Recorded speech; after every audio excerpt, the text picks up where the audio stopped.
এই আয়াতের মধ্যে আল্লাহ সুবহানাহু ওয়া তাআলা গায়েবের 5টি বিষয়ের কথা বলেছেন। এই 5টি বিষয়কে হাদিসের ভাষায় বলা হয় মাফাতিহুল গায়েব, সকল গায়েবের চাবিকাঠি। গায়েবের চাবিকাঠি সমূহ, তার মানে যত অদৃশ্য বিষয় আছে সব বিষয়গুলো আল্লাহ তাআলা এই আয়াতের ভিতরে ওই 5টি বিষয়কে উল্লেখ করার মাধ্যমে সবগুলো বিষয়কে এর অন্তর্ভুক্ত করে দিয়েছেন। আল্লাহ সুবহানাহু ওয়া তাআলা সর্বপ্রথম গায়েব সম্পৃক্ত যে বিষয়ের কথা বলেছেন সেটা হলো কিয়ামতের কথা। এই যে আমরা এখন দুনিয়ায় আছি, একদিন ছিলাম না, সামনে এক সময় আমরা থাকবো না, আর আরো সামনে একটা সময় এই দুনিয়ার কিছুই থাকবে না। কিয়ামত দুই ধরনের, একটা হলো বড় কিয়ামত আর একটা হলো ছোট কিয়ামত। আমি আপনি যখন দুনিয়া থেকে মারা যাব তখন থেকেই ছোট কিয়ামত আমার আপনার জন্য শুরু হয়ে যাবে। আর বড় কিয়ামত কখন হবে? ইসরাফিল আলাইহিস সালাতু ওয়াস সালাম আল্লাহর নির্দেশে যখন সিংহায় ফুৎকার দিবেন তখন আল্লাহ তাআলা যেগুলো চান সেগুলো ছাড়া সব কিছুকে ধ্বংস করে দিবেন। ওটা বড় কিয়ামতের সূচনা। আল্লাহ তাআলা কোরআনুল কারীমের মধ্যে বলেন, অনুফিখা ফিস সূরি ফাসাইকা মান ফিস সামাওয়াতি ওয়া মান ফিল আরদ ইল্লা মান শাআল্লাহ সুম্মা নুফিখা ফীহি উখরা ফাইযা হুম কিয়ামুন ইয়ানজুরুন। আল্লাহ তাআলা বলেন, অনুফিখা ফিস সূর, সিংহায় ফুৎকার দেওয়া হবে যখন। কখন সিংহায় ফুৎকার দেওয়া হবে? আল্লাহ যখন আদেশ দিবেন। প্রথমবার সিংহায় ফুৎকার দেওয়া হবে। প্রথম সিংহায় ফুৎকারের পরে কি হবে? আল্লাহ তাআলা বলেন, ফাসাইকা মান ফিস সামাওয়াতি ওয়া মান ফিল আরদ, আসমান এবং জমিনের মাঝে যত প্রাণী আছে, যত প্রাণ আছে, ওই আওয়াজে প্রত্যেকটা প্রাণ, প্রত্যেকটা প্রাণী জ্ঞান হারাবে। আল্লাহ তাআলা যে আমাদেরকে শ্রবণ শক্তি দিয়েছেন, এই শ্রবণ শক্তির একটা লিমিট আছে, মাত্রা আছে। বলে যদি ওই মাত্রা অতিক্রম করে ফেলে তাহলে কেউ ওইটা শুনতে পারে না। মানুষের জন্য ওই শব্দ শ্রবণ করা কঠিন হয়ে যায়। এই সিংহায় ফুৎকারের পর আল্লাহ তাআলা বলেন, আসমান জমিনের মাঝে যত প্রাণী আছে, যত প্রাণ আছে, সব অজ্ঞান হয়ে যাবে। ইল্লা মান শাআল্লাহ, আল্লাহ তাআলা যেগুলো চান সেগুলো ছাড়া। আর মুফাসসিরিনে কেরাম বলেন, ওই ফুৎকারের আওয়াজে প্রথমে জ্ঞান হারাবে, এরপরে ওই অবস্থায় তারা মৃত্যুবরণ করবে। এই যে কিয়ামতের সূচনা শুরু হয়ে গেল, এটা বড় কিয়ামতের শুরু। আর মূল কিয়ামত যেটা আমরা বুঝি, ওই যে যেই দিন আবার আমাদেরকে পুনরুত্থিত করা হবে, এটাও একটা সিংহায় ফুৎকারের মাধ্যমে হবে। তা এই বিষয়গুলো যে আমাদের সাথে সংগঠিত হবে, কিয়ামত যে হবে, এই ব্যাপারে আমাদের সবার ঈমান বিশ্বাস আছে তো? কাদের আছে? হাত উঠাবেন, তাকবীর দেন, নারায়ে তাকবীর, নারায়ে তাকবীর, হাত নামায়। ঈমানের যতগুলো ভিত্তি আছে এর মধ্যে একটি হলো আখিরাত তথা কিয়ামতের উপরে ঈমান আনা, পরকালের উপরে ঈমান আনা। এজন্য কোন ব্যক্তি যদি কিয়ামতের ব্যাপারে সংশয় স্থাপন করে, কিয়ামতের ব্যাপারে, পরকালের ব্যাপারে, আখিরাতের ব্যাপারে সন্দিহান হয়, তাহলে তার ঈমান থাকবে না, সে বেঈমান হয়ে যাবে। এই কিয়ামত সংগঠিত হবে, কোনো সন্দেহ নাই। তবে কখন হবে? কিয়ামত কখন সংগঠিত হবে এর সুনির্দিষ্ট সময় দুনিয়ার কেউ জানে না। একমাত্র যিনি জানেন তিনি কে? আরো জোরে বলেন না কে? কিয়ামত সংগঠিত হবে সুনিশ্চিত। আর মুমিনের জন্য করণীয় হলো ওই পরকালে যেন ভালো থাকতে পারে, এই জন্য দুনিয়ার হায়াত থাকতে থাকতে পরকালের পাথেয় সংগ্রহ করাটাই হলো বুদ্ধিমান মুমিনের কাজ। যেহেতু ওই বিষয়টা সুনিশ্চিত সংগঠিত হবেই, তাহলে ওই সময়ের পাথেয়, ওই সময় বাঁচার জন্য যা দরকার এই দুনিয়ার হায়াতে সেটা অর্জন করাটাই বুদ্ধিমানের কাজ, ঠিক কিনা? তাহলে এই সুনির্দিষ্ট কিয়ামত সংগঠিত হবে, এরও একটা সুনির্দিষ্ট সময় আছে, তবে দুনিয়ার কোনো মানুষের জানা নাই। আল্লাহ তাআলা জানে। কিয়ামত কখন হবে নবী রাসূলগণও জানে না। কিয়ামত কখন হবে একমাত্র আল্লাহ তাআলা জানে। আল্লাহ রাব্বুল আলামিন এই আয়াতের শুরুতেই সেই কথা বলেন, ইন্নাল্লাহা ইনদাহু ইলমুস সাআহ। কিয়ামত কখন সংগঠিত হবে এই ইলম, এই জ্ঞান যার কাছে আছে তিনি কে? নবী রাসূলগণও জানেন না, স্বয়ং মুহাম্মাদুর রাসূলুল্লাহ সাল্লাল্লাহু আলাইহি ওয়াসাল্লাম তিনিও জানেন না কিয়ামত কখন সংগঠিত হবে। আমাদের দেশে কিছু ভাই আছে, ওনারা নবীজিকে মুহাব্বত করেন, কিন্তু মুহাব্বত করার ক্ষেত্রে এই পর্যায়ে চলে যাওয়া ঠিক না যেখানে আল্লাহ তাআলার সাথে শিরিক হয়ে যায়। কিয়ামতের একমাত্র ইলম আল্লাহ তাআলার কাছে, এটা আল্লাহ বলেছেন। কিন্তু আমাদের ওই ভাইয়েরা বলতে চায় যে নবীও আলিমুল গায়ব। আল্লাহ যেমন আলিমুল গায়ব, নবীও আলিমুল গায়ব। নবীজির কাছে গায়বের ইলম আছে, এটা তারা বলতে চায়। তারা যেই ধারণায় এই কথা বলে যে নবীজির কাছে গায়বের ইলম আছে, বিষয়টা এমন নয়। বরং নবীজি সাল্লাল্লাহু আলাইহি ওয়াসাল্লাম গায়বের ওই বিষয়গুলো জানেন যেগুলো নবীজিকে জানিয়েছেন আল্লাহ। নবীকে যেগুলো আল্লাহ তাআলা জানিয়েছেন, নবী ওই বিষয়গুলোর খবর দিতে পারেন। যদি পারতেন তাহলে হাদিসের মধ্যে অনেক বিষয় আছে যেগুলোর ব্যাপারে নবীজি সংগঠিত হওয়ার আগে তিনি জানতেন না, বরং আল্লাহ তাআলা নবীজিকে জানাইতেন। যেমন হাদিসের কিতাবে একটা প্রসিদ্ধ হাদিস আছে যেটাকে বলা হয় হাদিস জিবরিল। হযরত জিবরাইল আলাইহিস সালাম মানব আকৃতিতে নবীজি সাল্লাল্লাহু আলাইহি ওয়াসাল্লামের কাছে আসছেন। লম্বা হাদিস, আমি শুধু মূল কথাটুকু যেটুকু বলা উদ্দেশ্য সেটুকুই আপনাদের সামনে বলবো। হযরত ওমর রাদিয়াল্লাহু তাআলা আনহু থেকে বর্ণিত লম্বা এক হাদিস। জিবরাইল আলাইহিস সালাম মানব আকৃতিতে নবীজির কাছে আসছে, একের পর এক প্রশ্ন করতেছে আর নবীজি জবাব দিচ্ছেন। জিজ্ঞাসা করতেছেন ইসলাম কি, নবীজি জবাব দিলেন। ঈমান কি, জবাব দিলেন। প্রশ্ন করতে করতে জিজ্ঞাসা করলেন ইহসান কি, নবীজি জবাব দিলেন। এক সময় জিজ্ঞাসা করলেন কিয়ামত কখন হবে, নবীজি সাল্লাল্লাহু আলাইহি ওয়াসাল্লাম জিবরাইল আলাইহিস সালামের এই প্রশ্নের জবাবে তিনি বললেন, এই প্রশ্নের জবাব প্রশ্নকারীর চাইতে যাকে প্রশ্ন করা হয়েছে সে বেশি জানে না। মানে যাকে জিজ্ঞাসা করা হয়েছে এই ব্যাপারে জিজ্ঞাসা করেনেওয়ালা যা জানে আমিও তাই জানি। তার মানে কিয়ামত কখন হবে এটা আমার জানা নাই। জিবরাইল আলাইহিস সালাম এবার বললেন, তাহলে কিছু আলামতের কথা বলেন, তাহলে কিছু নিদর্শনের কথা বলেন, যখন বোঝা যাবে কিয়ামত চলে আসছে। এই হাদিসের মধ্যে নবীজি সাল্লাল্লাহু আলাইহি ওয়াসাল্লাম কয়েকটা আলামতের কথা বলেছেন। এক নাম্বার, নবীজি বলেন দাসী তার মনিব আনতালিদাল আমাতু রব্বাতাহা, দাসী তার মনিবকে প্রসব করবে, দাসী তার মনিবকে গর্ভধারণ করবে, প্রসব করবে। এর ব্যাখ্যায় মুহাদ্দিসিনে কেরাম যেই কথা বলেন তার মধ্যে একটা বিষয় এমন যে মা তার এমন সন্তানকে গর্ভধারণ করবে, প্রসব করবে, যেই সন্তান বড় হবার পর মায়ের সাথে দাসীর মতো আচরণ করবে।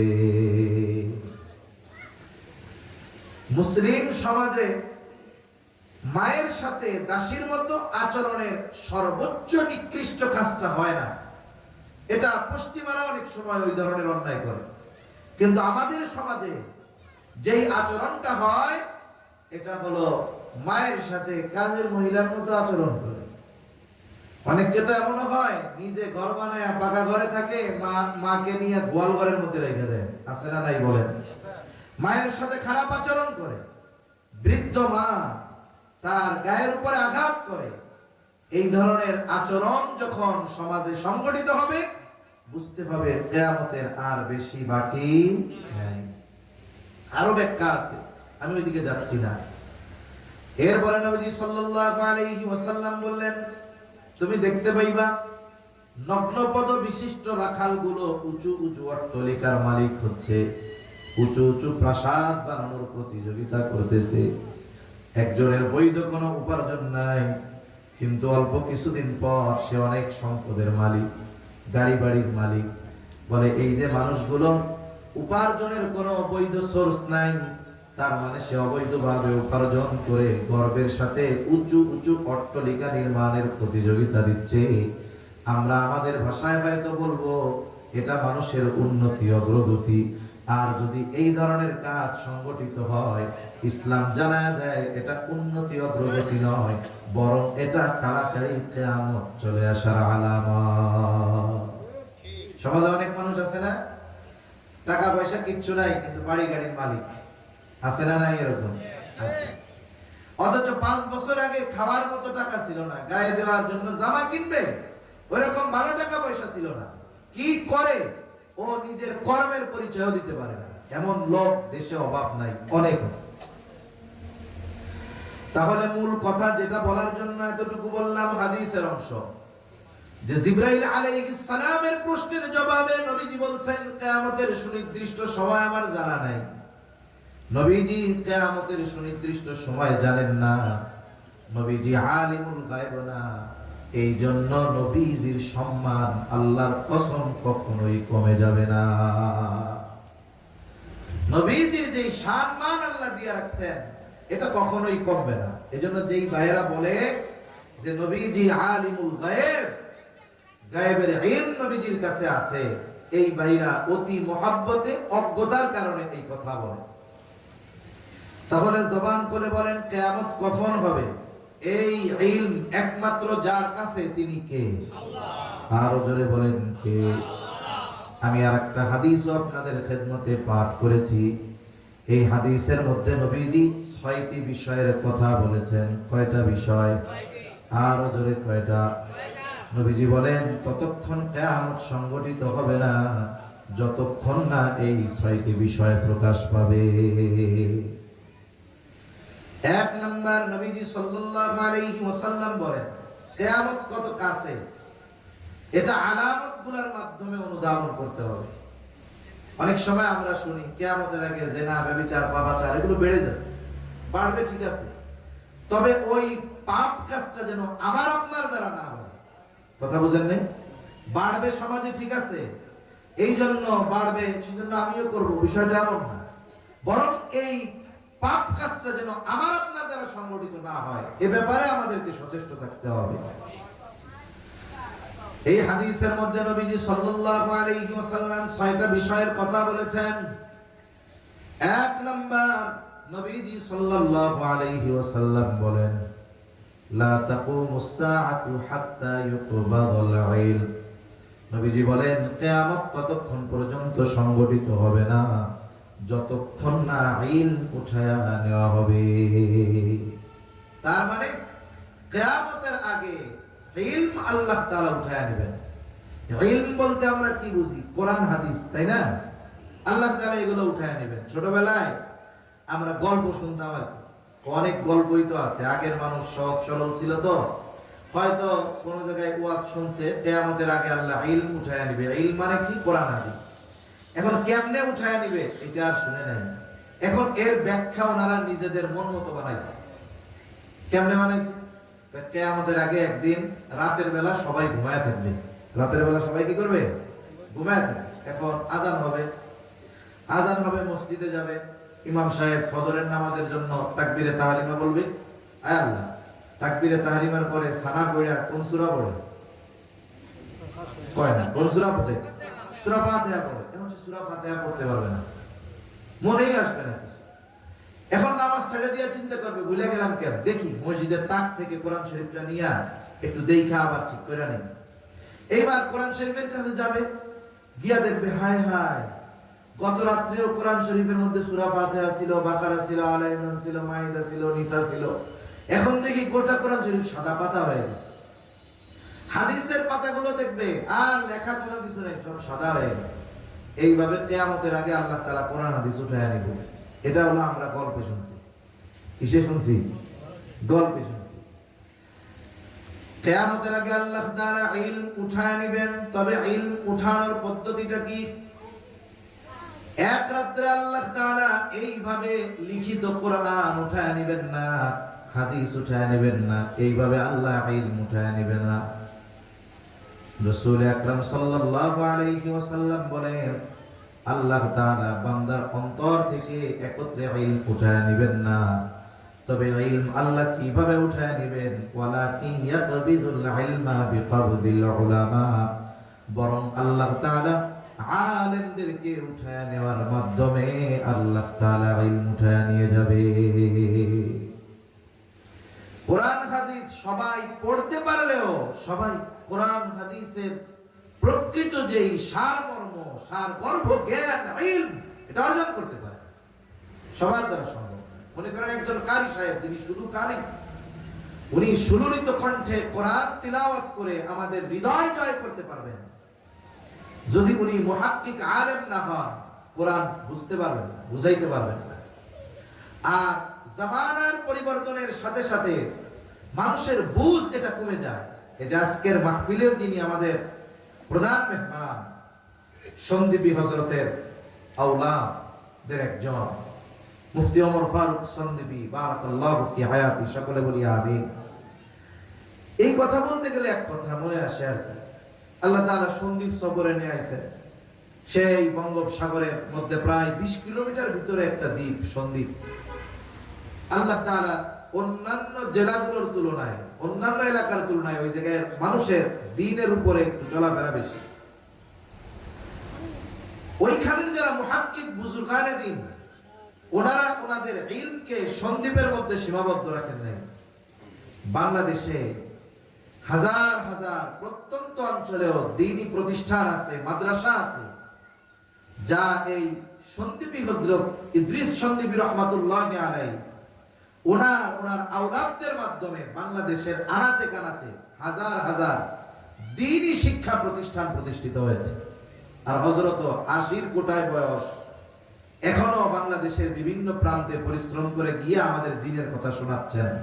এখন বলেন তো, হযরতের কাছে যেই পরিমাণ কোরআন হাদিসের বুঝ আছে, ইলম আছে, ওনার পরবর্তীতে যারা আসবে তাদের কাছে কি হযরতের ওই পরিমাণ ইলম তাদের কাছে কি থাকবে? এক সময় এটা আস্তে আস্তে কমতে থাকবে। এইভাবেই আল্লাহ তাআলা বুজুর্গ আলেমদেরকে উঠিয়ে নিয়ে যাওয়ার মাধ্যমে আল্লাহ ইলম উঠায় নিয়ে যাবেন। তার মানে কিয়ামত ত্বরান্বিত হওয়ার অন্যতম কারণ আলেম থাকা, ইলমের চর্চা থাকা। এজন্য এই মাদ্রাসাগুলো দেখেন না, এখানে তো আর এবিসিডি পড়ায় না, পড়ালেও ওটা মূল বিষয় না। এখানে তো আর হাট্টিমাটিম টিম পড়ায় না, তাই না? এখানে মূল সাবজেক্ট কোরআন হাদিস। এরপরে এর সাথে আমাদের চলাচলের জন্য যতটুকু জাগতিক জ্ঞান দরকার, আলহামদুলিল্লাহ মাদ্রাসাগুলোয় যথেষ্ট পরিমাণ এই জ্ঞানও শেখানো হয়। তাহলে এই মাদ্রাসাগুলোয় মূলত ইলম অর্জনের ব্যবস্থা করা হয়। এই মাদ্রাসায় যারা পড়ে, যারা পড়ায়, আর এই মাদ্রাসাগুলো আমাদের থেকে কিয়ামতের দূরে সরায় রাখে।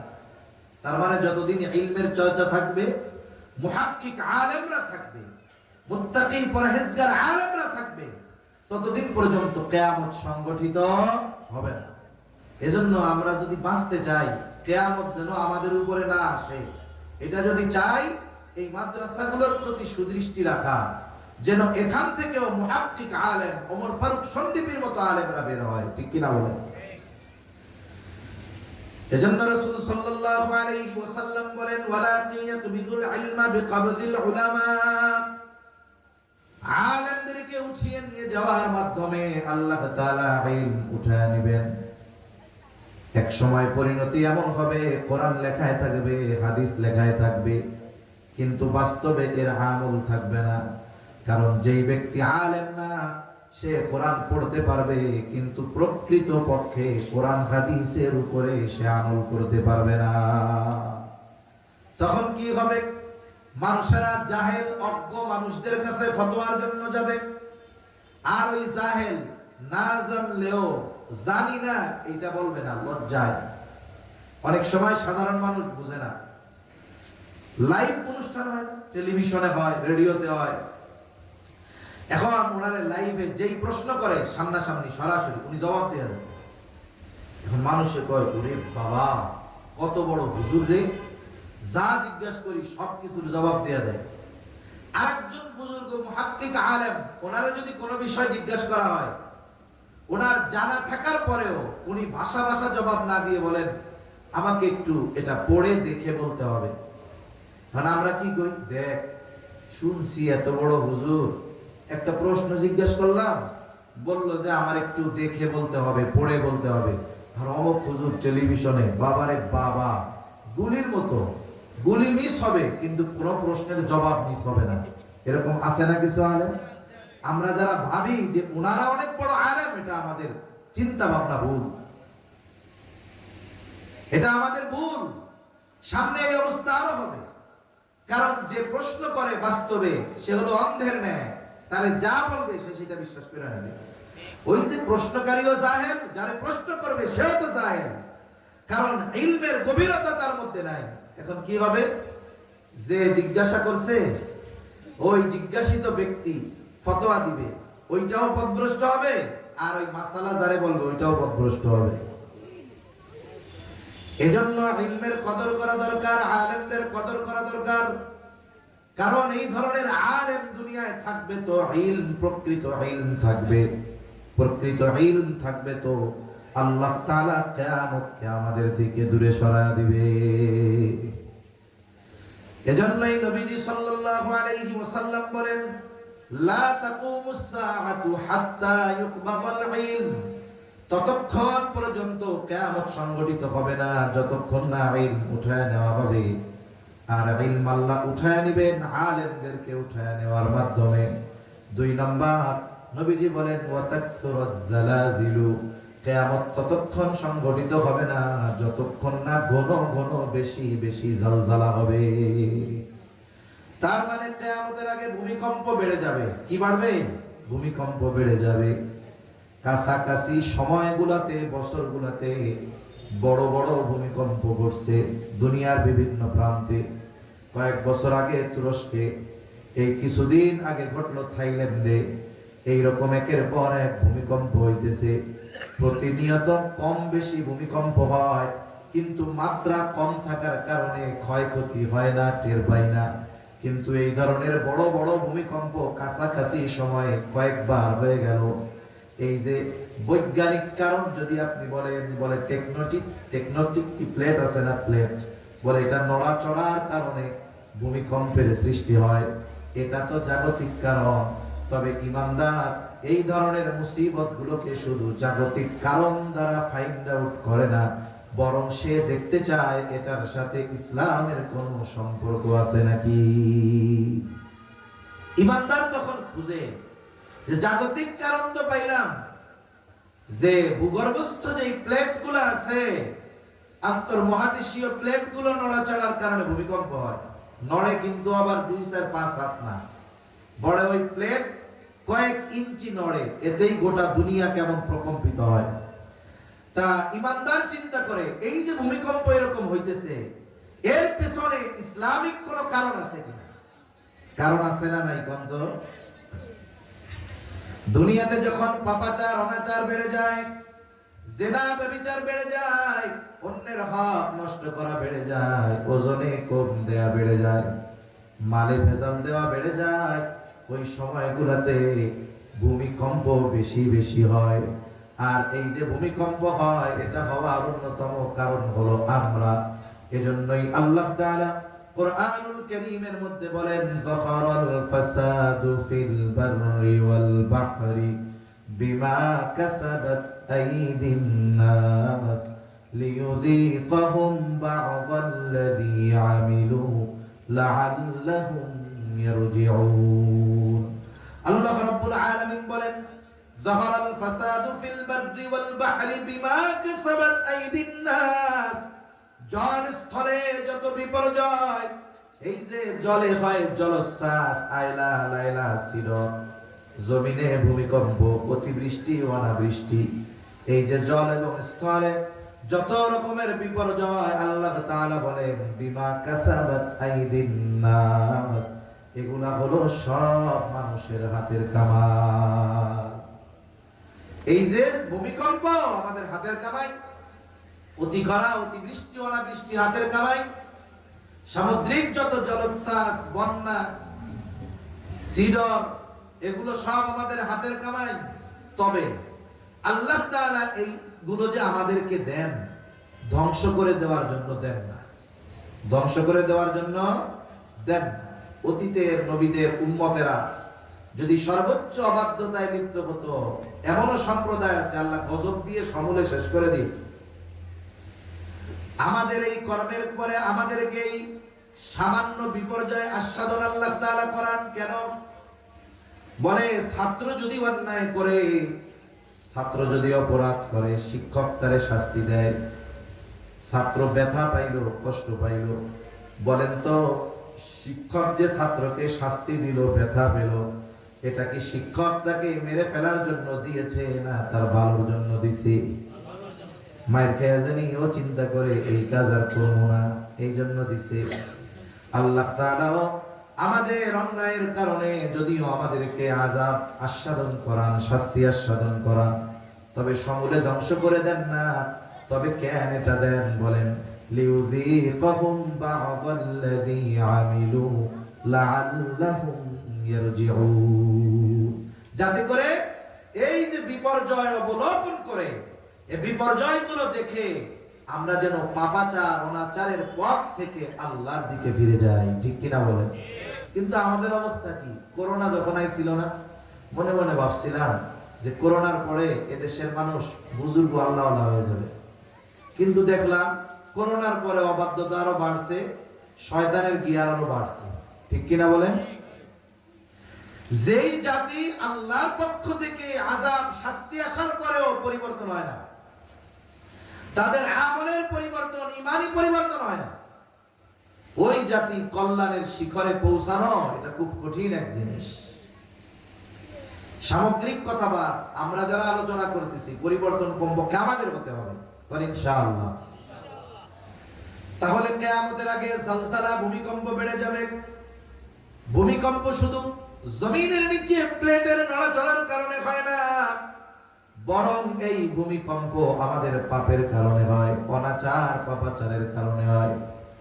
আমরা যদি পাপ বাদ দিয়ে দেই, আশা করা যায় আল্লাহ রব্বুল আলামিন এই ধরনের দুর্যোগ বিপর্যয় থেকে আমাদের হেফাজত করবে। যাই হোক, নবীজি বলেন ততক্ষণ কিয়ামত সংগঠিত হবে না যতক্ষণ না ভূমিকম্প বেশি বেশি হবে। ওয়াতাকসুরাজ জালাজিল, এরপরে নবীজি বলেন ৩ নাম্বার ওয়ায়াতাকারাবাজ জামান, বলেন ততক্ষণ কিয়ামত সংগঠিত হবে না যতক্ষণ না জামান তথা সময় সংকুচিত না হয়ে যাবে।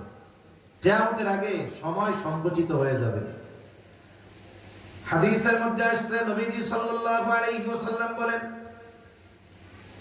এক যুগকে কেমন যেন এক বছরের ন্যায় মনে হবে, বছরকে কেমন যেন মাসের ন্যায় মনে হবে, মাসকে কেমন যেন সপ্তাহের ন্যায় মনে হবে, সপ্তাহকে কেমন যেন দিনের মতো মনে হবে, একদিনকে কেমন যেন 1 ঘন্টার মতো মনে হবে, 1 ঘন্টাকে কেমন যেন 1 মিনিটের মতো মনে হবে, 1 মিনিটকে কেমন যেন 1টা সেকেন্ডের মতো মনে হবে।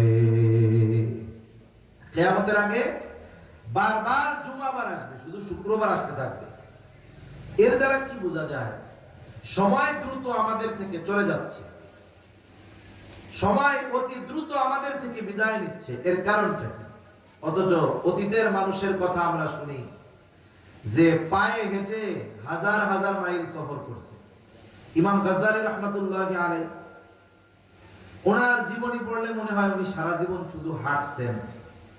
যখন সফরের কথা পড়া হয়, আবার যখন ওনার লেখার কথা পড়া হয়, মনে হয় উনি মনে হয় সারা জীবন শুধু লেখছে। কিন্তু অনেক লম্বা হায়াত পাইছেন তারা, 50-এর কোঠায়, 50 থেকে 60-এর মধ্যে উনি ইন্তেকাল করছে। এই অল্প সময়ের মধ্যে আল্লাহ তাআলা ওনার মাধ্যমে কত খেদমত নিছে। অতি দূরে যাওয়ার দরকার নাই। আমরা আমাদের উপমহাদেশের অন্যতম মুহাক্কিক আলেম হাকিমুল উম্মাহ শাহ আশরাফ আলী থানভী রাহমাতুল্লাহি আলাইহি, উনি ওনার জীবদ্দশায় যত কিতাব লিখছেন, উনি জীবদ্দশায় যত কিতাব লিখছেন, ওই সময় তো লেখা এত আধুনিক ছিল না। এখন তো মানুষের লেখা কলম দিয়েও লেখা লাগে না, মোবাইলের মধ্যে শুধু মুখ দিয়া বললে হয়, মুহূর্তের ভিতরে লেখা ওইখানে উঠে যায়, ঠিক কিনা বলেন? ওই সময় বাঁশের কঞ্চি দিয়া কলম বানানো লাগতো, কালি বানানো লাগতো, কত ঝামেলা। ওই জামানায় উনি এত পরিমাণ কিতাব লিখছে যে এই জামানায় আমরা এগুলা পড়াও শেষ করতে পারতেছি না, ঠিক কিনা কোন? এই যে আমরা সময়ের বরকত পাইছি, কিন্তু আমাদের সময় দ্রুত আমাদের থেকে চলে যাচ্ছে।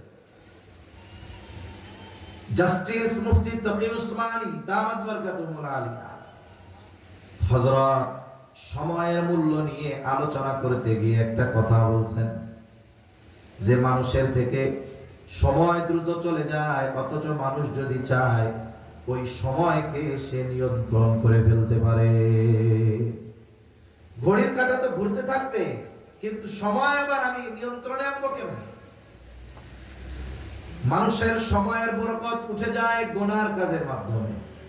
মানুষ যখন গুনায় লিপ্ত হয় তার সময় অনেক দ্রুত চলে যায়। দেখবেন যেই মানুষগুলো টেলিভিশন দেখে, যেই মানুষগুলো চায়ের দোকানে বসে থাকে, না করে কোনো নেকের কাজ, না করে কোনো দুনিয়াবি ভালো কাজ, বলে এই ধরনের মানুষের সময়গুলো দ্রুত চলে যায়। খেলা দেখতে বসে 7-8 ঘন্টা মুহূর্তের মধ্যে চলে যায়, কিন্তু ওই মানুষটা এক জায়গায় বসে, বৃদ্ধ মানুষও এক জায়গায় বসে 5-6 ঘন্টা ধরে খেলা দেখে, অসুবিধা নাই, মাজাও ব্যথায় না, গিরাও ব্যথায় না। ওই লোকটাই যখন মসজিদে গিয়ে 15 মিনিট বসে থাকা লাগে, একটু পরে মাজা, কোমর, হাঁটু আর গিরার ব্যথা শুরু হয়ে যায়, ঠিক না?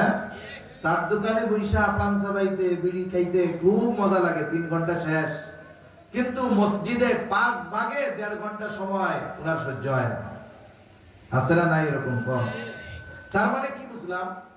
গুনার কাজে যদি আমরা লিপ্ত হই, আমাদের থেকে সময় দ্রুত চলে যাবে, সময়ের বরকত চলে যাবে। আর যদি নেকের কাজ করি, সময়ে বরকত হবে। এজন্য মসজিদের মধ্যে গিয়া কোরআন শরীফ 3 পৃষ্ঠা পড়ার পরে মনে হয় আরে আল্লাহ, মনে হয় 15 ঘন্টা কোরআন শরীফ পড়তেছি। কিন্তু মোবাইলে ফেসবুক চালাইলে, টেলিভিশনে সিনেমা নাটক দেখলে 5 ঘন্টা পার হয়ে যায়, মনে হয় আরে চোখের পলকে সময়টা চলে গেল। সেজন্য আমরা যদি সময়ের বরকত চাই, এই সময়গুলোকে গুনাহ থেকে বাঁচাতে হবে। বলেন ইনশাআল্লাহ। আল্লাহ তৌফিক দান করেন। রাসূলুল্লাহ সাল্লাল্লাহু আলাইহি ওয়াসাল্লাম বলেন, ওয়া ইয়াতাকারাবাজ জামান, কিয়ামতের আগে সময় সংকুচিত হয়ে যাবে। ওয়া তাযহারাল ফিতান, কিয়ামতের আগে ফিতনা প্রকাশ পাবে। সবচাইতে বড় ফিতনা দাজ্জালের আবির্ভাব ঘটবে। দাজ্জাল আগমনের আগ পর্যন্ত কিয়ামত সংগঠিত হবে না। দাজ্জাল তো সবচেয়ে বড় ফিতনা, কিন্তু দাজ্জালের আগেও ফিতনা একের পর এক সংগঠিত হতে থাকবে। এই জামানায় আমরা কম ফিতনার মুখোমুখি হই না। বারবার ঈমানি পরীক্ষা আমাদের সামনে আসে, নতুন নতুন ঈমান ধ্বংস করে নেওয়ালা মতবাদের আবির্ভাব আমাদের সামনে ঘটে, ঠিক কিনা বলেন? একের পর এক ফিতনা আসে। এখন এই ফিতনা থেকে বাঁচবো কেমনে? রাসূলুল্লাহ সাল্লাল্লাহু আলাইহি ওয়াসাল্লাম আমল শিখায়া দিয়েছেন। দাজ্জালের ফিতনা থেকে বাঁচার জন্য আমল নবীজি শিখায়া দিয়েছেন। জুমার দিন সূরা কাহাফের তিলাওয়াত। কোন সূরা? জোরে কোন? সূরা কাহাফ।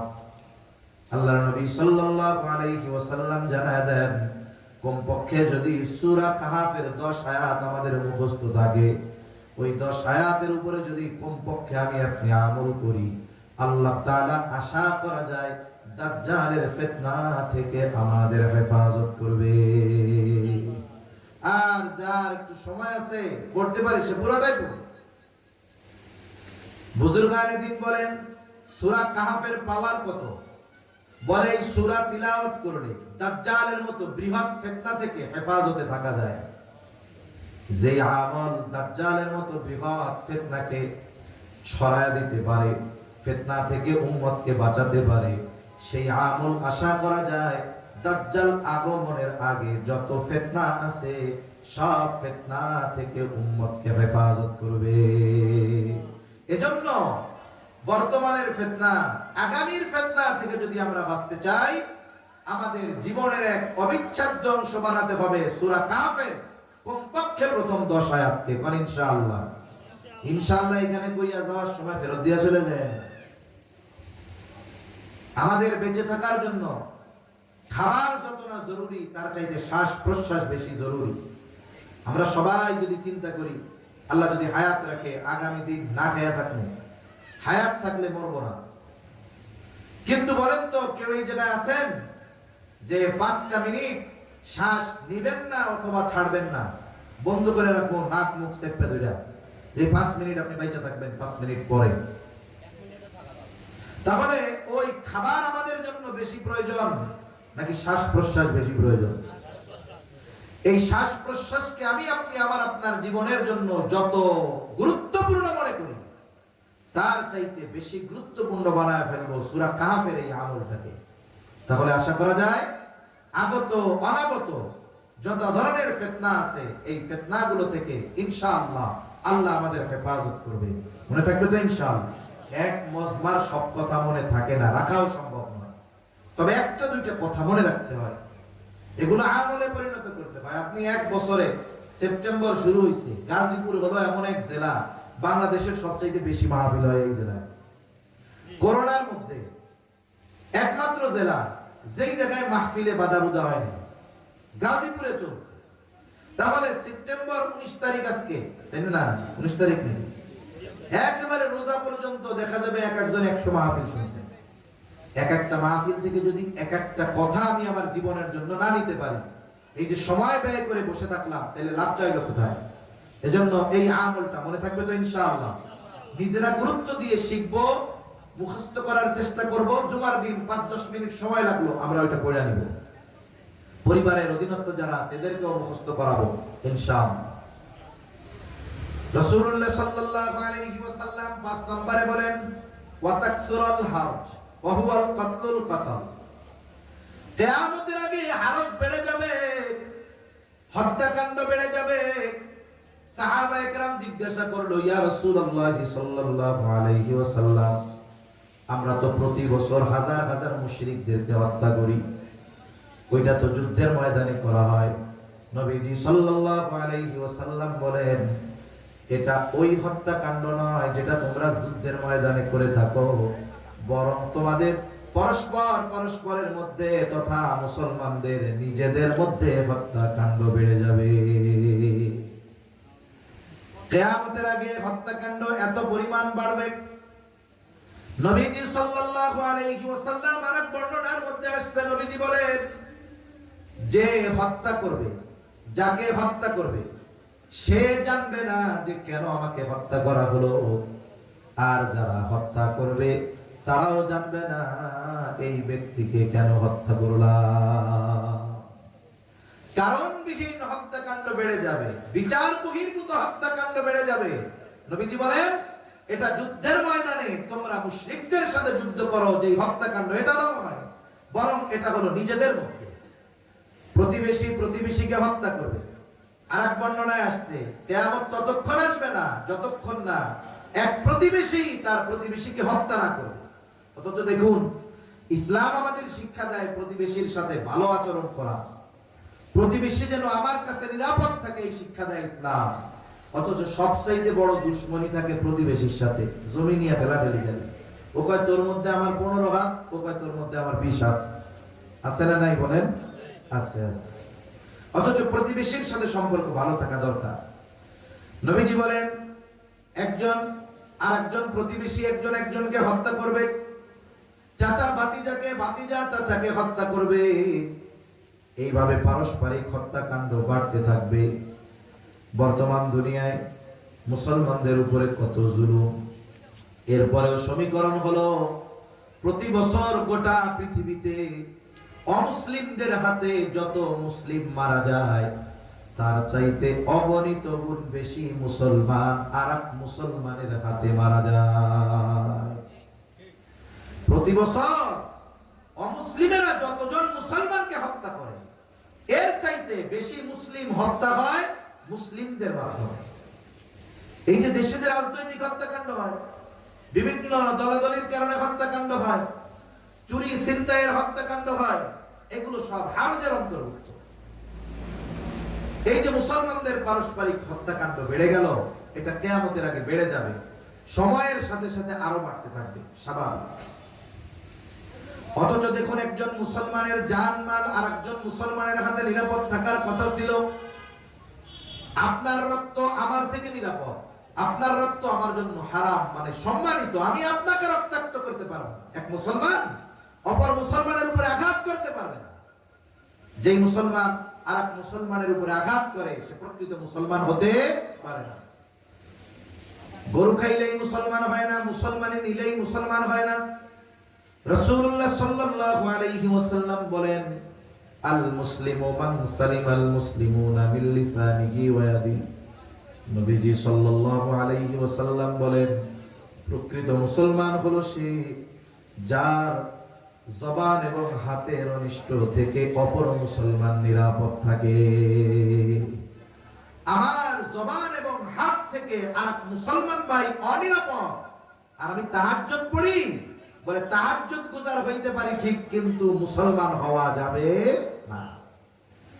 রাসূলুল্লাহ সাল্লাল্লাহু আলাইহি ওয়াসাল্লাম বলেন, সিবাবুল মুমিনি ফুসুকুন ওয়া কিতালুহু কুফর। একজন মুমিনকে গালি দেওয়া এটা বড় অন্যায়, ফাসিকি, পাপাচার, পাপের কাজ। হত্যা করা এটা কুফরের শামিল।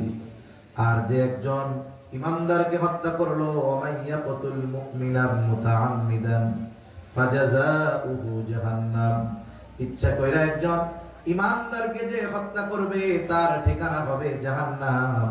দীর্ঘকাল তাকে জাহান্নামে অবস্থান করতে হবে।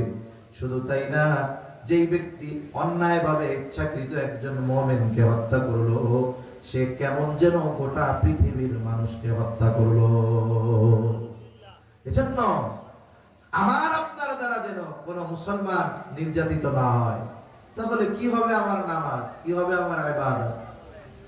আল্লাহ রাসূল সাল্লাল্লাহু আলাইহি ওয়াসাল্লামের কাছে দুইজন মহিলার ব্যাপারে কথা নিয়ে গেছে সাহাবায়ে কেরাম। নবীজির কাছে বলতে, ইয়া রাসূলুল্লাহ সাল্লাল্লাহু আলাইহি ওয়াসাল্লাম, একজন মহিলা, সে কোন ধরনের ইবাদত ছাড়ে না, একেবারে কোন নফলও সে ছাড়ে না, কিন্তু তার প্রতিবেশী যারা আছে এদের সাথে খারাপ ব্যবহার করে। আরেকজনের ব্যাপারে বলা হলো, নবীজি সাল্লাল্লাহু আলাইহি ওয়াসাল্লাম, যেইটুকু না করলেই নয়, ফরজ ওয়াজিব যেটা না করলেই নয়, করতে বাধ্য, এই মহিলা ওইটুকু ইবাদত করে আর প্রতিবেশীর সাথে ভালো আচরণ করে। এই দুজনের মধ্যে কে উত্তম? নবীজি বললেন, যে ওই যে অল্প আমল করে ঠিক, কিন্তু প্রতিবেশীর সাথে ভালো আচরণ করে, ও আল্লাহর কাছে বেশি প্রিয়। সুবহানাল্লাহ। এই জন্য আমরা অনেক মানুষ আছি, ইবাদত করি, নামাজ কালাম ঠিকঠাক মতো পড়ি, অনেক পড়ি, কিন্তু দেখা যায় অপর মুসলমানের সাথে খারাপ আচরণ করি, আরেক মুসলমানকে কথার দ্বারা কষ্ট দেই, বকাঝকা দেই, অন্যায় অবিচার জুলুম তার হক নষ্ট করি। বলে এই নামাজ দিয়া জান্নাত পর্যন্ত পৌঁছানো যাবে না। তাহলে নবীজি বলেন, ওয়াতাকসুরুল হারজ, কিয়ামতের আগে হারজ বেড়ে যাবে, পারস্পরিক হত্যাকাণ্ড বেড়ে যাবে, নিজেদের মধ্যে হত্যাকাণ্ড বাড়বে, মুসলমান মুসলমানকে হত্যা করবে, ভাই ভাইকে হত্যা করবে, চাচা ভাতিজাকে হত্যা করবে। কিয়ামতের আগে এটা বেড়ে যাবে। 6 নাম্বার, নবীজি সাল্লাল্লাহু আলাইহি ওয়াসাল্লাম বলেন, কিয়ামতের দিন মানুষের প্রাচুর্যতা, অর্থ এত বেড়ে যাবে যে তাদের সম্পদ উপচে পড়তে থাকবে। সাদাকা করার জন্য মানুষ খুঁজে পাবে না। আজকে আপনাদের কাছে মাদ্রাসার জন্য চাওয়া হয়, দ্বীনি কাজের জন্য চাওয়া হয়, কিন্তু এক জামানা আসবে যদি আমরা বাইচা থাকতে চলেই আসে, তাহলে ওই সময় মানুষ সাদাকা করার লোক খুঁজে পাবে না। মুফাসসিরিনে কেরাম বলেন এটা হবে তখন দাজ্জাল ঈসা আলাইহিস সালামের হাতে যখন নিহত হবে, এরপরে মুসলমানদের প্রাচুর্যতা এত বাড়বে যে সাদাকা নেওয়ার মতো লোক পাওয়া যাবে না। এই ধারাবাহিকতা এখন চলতেছে।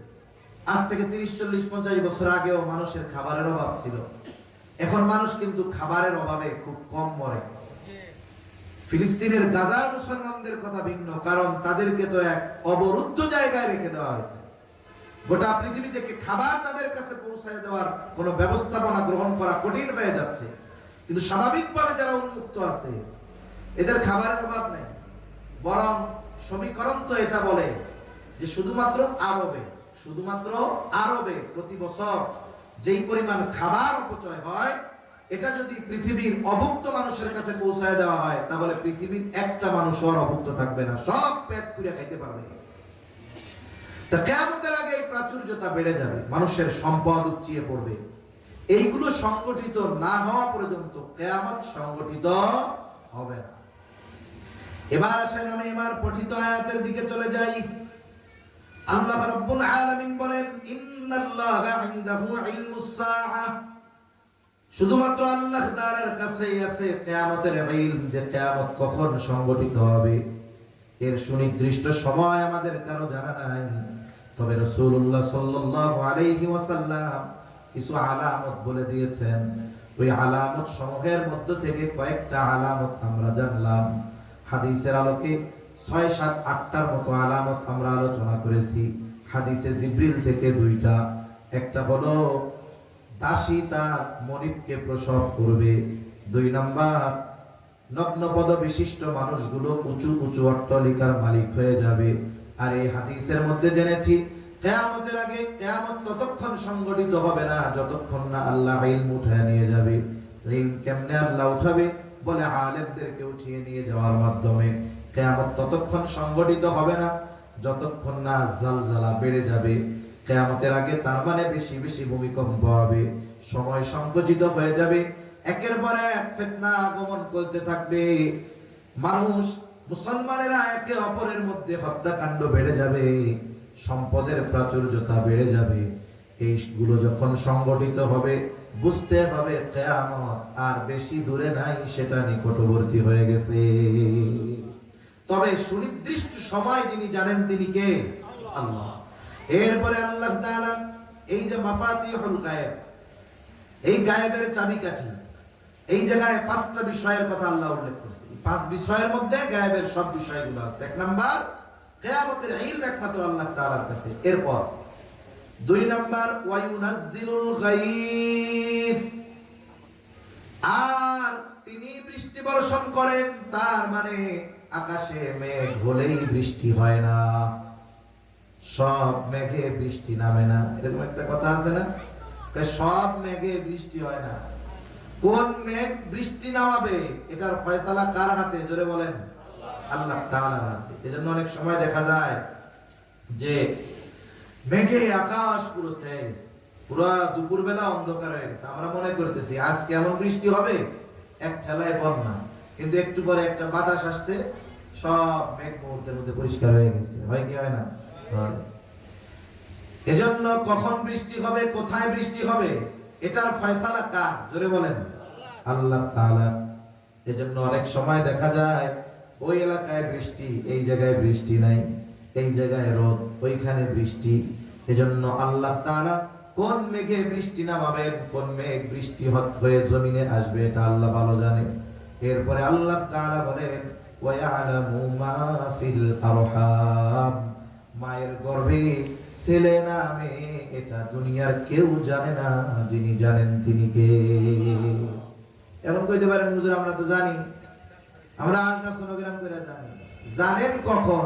যখন ওইটা পুরুষ অথবা নারীতে রূপান্তর হয় তখন।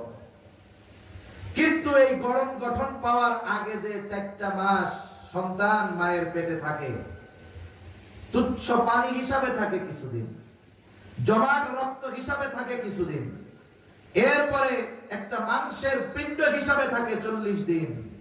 এই সময় দুনিয়ার কোন বিজ্ঞানী আছে বলবে যে এই রক্তপিণ্ড অথবা ওই মাংসপিণ্ডটা ছেলে অথবা মেয়ে? এটা বলার ক্ষমতা দুনিয়ার কারো নাই। আমরা প্রযুক্তির মাধ্যমে জানতে পারি তখন যখন মায়ের গর্ভে আল্লাহ সন্তানকে আকৃতি দিয়ে দেয়। এজন্য আল্লাহ তাআলা বলেন ওয়ায়ুনাজ্জিলুল গায়থ ওয়া ইয়ালামু মা ফিল আরহাম। আল্লাহ তাআলাই জানেন রহিমের মধ্যে যেই সন্তান সেটা ছেলে না মেয়ে, এটা একমাত্র আল্লাহ জানেন মাতৃগর্ভে কি আছে। এরপরে আল্লাহ তাআলা বলেন ওয়ামা তাদরি নাফসুম মাযা তাকসিবু গাদা। কেউ জানে না আগামীকাল সে কি উপার্জন করবে। আমার নসিবে কি আছে এটা আমি জানি না। আমি আগামীকাল কি করব, কোথায় থাকব, জমিনের উপরে থাকবো না নিচে থাকবো, এটা আমরা কেউ জানি না। আজকে যার কিছুই নাই, আগামীকাল হাতে তার কি আসবে সে জানে না। যে আজকে ধনী বলে আজকের সম্পদ আগামীকাল তার হাতে থাকবে কিনা জানে না। যে আজকে প্রধানমন্ত্রী সে জানে না যে পরের দিন 12টার পরে সে প্রধানমন্ত্রী থাকবে কিনা, ঠিক কিনা বলেন? এটা কেউ জানে না। যদি মানুষ জানতো তাইলে হয়তো আমল বুঝে শুনে করার চেষ্টা করতো, কিন্তু আল্লাহ তাআলা এই বিষয়ের নিয়ন্ত্রণটা নিজের হাতে রেখে দিয়েছেন, ঠিক কিনা বলেন? এজন্য আমাদের জীবনের গতিপথ পাল্টানোর দরকার। প্রত্যেকটা সময় খেয়াল করা দরকার যে আগামী দিনের সূর্যোদয় আমার নসিবে আছে কিনা জানি না। যদি প্রত্যেকটা রাতে আমি আপনি এই চিন্তা করে বিছানায় যাইতাম, এই চিন্তা করে যদি আমি আপনি ঘুমাইতাম যে আগামী দিনের সূর্যোদয় আমার নসিবে আছে কিনা জানি না, তাহলে আজ রাতটা আমি আল্লাহর কাছে ক্ষমা চাইয়া ঘুমাই, আজ রাতটা আমি তওবা করে ঘুমাই, আজকে থেকে আমি আমার মন্দ কাজগুলো ছেড়ে দেই। যদি এই চিন্তা আমার আপনার মধ্যে থাকতো তাহলে সমাজের মানুষের নীতি নৈতিকতা উত্তম সুন্দরে পরিণত হয়ে যাইত। এজন্য আগামীকাল আমরা কি করব, কে কি করবে এটা কেউ জানে না। আমরা কেউ জানি না আগামীকালের অবস্থা কি। এরপরে আল্লাহ তাআলা বলেন ওয়ামা তাদরি নাফসুম বিআইয়ি আরদিন তামুত। কেউ জানে না কোন স্থানে সে মৃত্যুবরণ করবে। আমাদের প্রত্যেকের মৃত্যুর সময় যেমন সুনিশ্চিত, আমাদের প্রত্যেকের মৃত্যুর জায়গাও তেমন সুনিশ্চিত।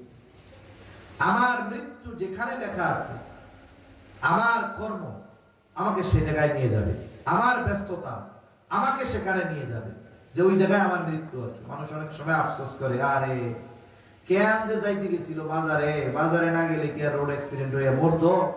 বলে ওর মরা তো লেখা আছে, যে এটা ঠেকানোর আর কোনো উপায় আছে? ঠেকানোর কোনো উপায় নেই। এজন্য আমি আপনি জানি না কোথায় আমার মৃত্যু, কোন জায়গাতে আমার মৃত্যু আল্লাহ লিখে রাখছেন, এটা আমরা কেউ জানি না। তবে হ্যাঁ, ওই নির্দিষ্ট জায়গা যেখানে আমার মৃত্যু, এটা যদি আমার অজানাও থাকে, ওইখানে পৌঁছানো যদি আমার পক্ষে অসম্ভব হয়, তাহলে আমার নিয়তি ওইখানে আমাকে নিয়ে যাবেই, এ ব্যাপারে কোনো সন্দেহ নাই। অনেকের নসিবে মৃত্যু লেখা থাকে মদিনায়, ওর কবর হবে জান্নাতুল বাকিতে। ও সুস্থ মানুষ এখান থেকে যায়, ওই জায়গায় ওর মৃত্যু হয়ে যায়। অনেকের ভালো কাজে আল্লাহর রাস্তায় বের হইছে, দাওয়াতে তাবলীগ, সুস্থ মানুষ, আল্লাহ তাআলা ওই দিনাজপুরের এক জায়গায় তার মৃত্যু লেখা রাখছে, ওই জায়গায় সে চলে গেছে। কোনো কাজ নাই, সারাদিন বের হয় না, অসুস্থ মানুষ, একদিন বাজারে যাইতে গেছে, ওই যাওয়ার সময় পড়ে মারা গেছে। তার মানে আমরা কেউ জানি না ওমা তাদরি নাফসুন বিআইয়ি আরদিন তামুত। কেউ জানে না কোন জমিনে তার মৃত্যু আছে। এজন্য এই বিষয়গুলোকে আল্লাহ তাআলা নিজের নিয়ন্ত্রণে রেখে দিয়েছেন। এই বিষয়গুলোকে আল্লাহ তাআলা সবার নিয়ন্ত্রণে দেন নাই, রাসূল আকরাম সাল্লাল্লাহু আলাইহি ওয়াসাল্লামের নিয়ন্ত্রণেও দেন নাই। এগুলোকে আল্লাহ তাআলা নিজের কাছে রেখে দিয়েছেন।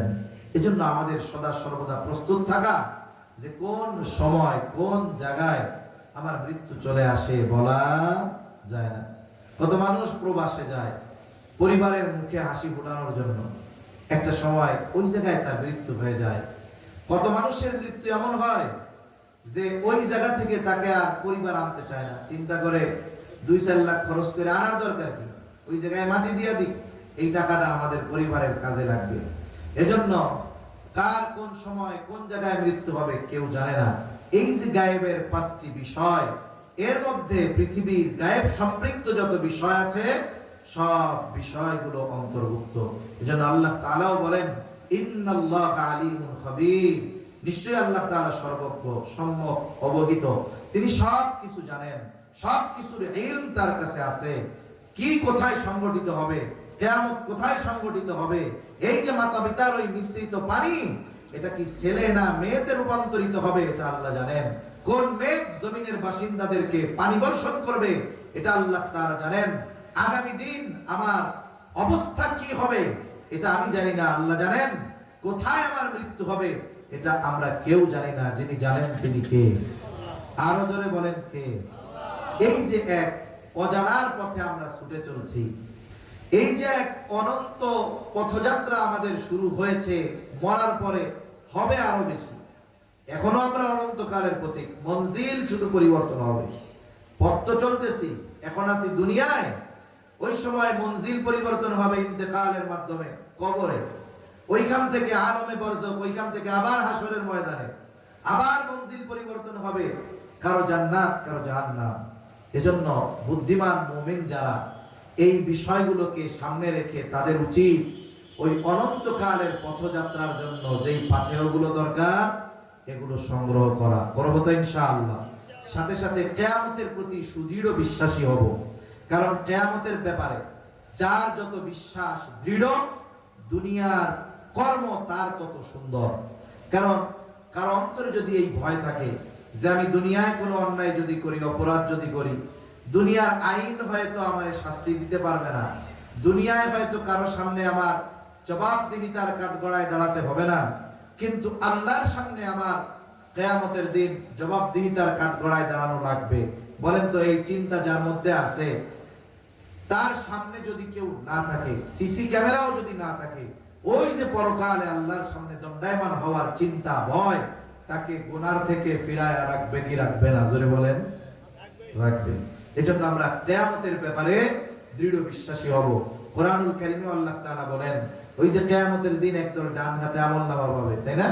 ডান হাতে আমলনামা পাবে, এদেরকে জিজ্ঞাসা করবে যে ডান হাতে আমলনামা পাইলো, এখন ডান হাতে আমলনামা পাবার কারণটা ওরা বলে দিবে।